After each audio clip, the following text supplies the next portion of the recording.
स्वारीच्या निमित्तानं शत्रूच्या राज्यात जाल, शत्रूच्या राज्यातल्या रयतेच्या भाजीच्या देटालाही हात लावायचा नाही. हा राजा फक्त स्वतःच्या रयतेची नाही, शत्रूच्या रयतेची सुद्धा काळजी घेतोय.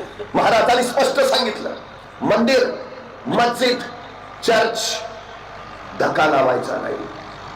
सैनिकांना स्पष्ट आदेश आहेत, परस्त्री माते समान स्त्रीला हात लावायचा नाही.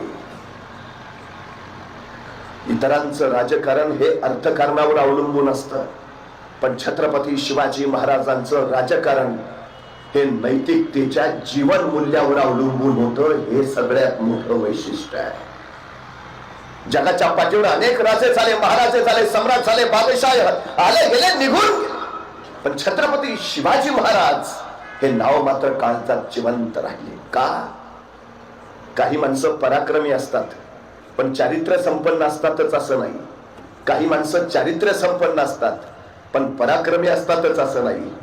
पण जो महापुरुष पराक्रमी तर आहेच, पण पराकोटीचा चारित्र्य संपन्न आहे, असा महापुरुष म्हणून छत्रपती शिवाजी महाराजांशिवाय दुसरं नाव नाही.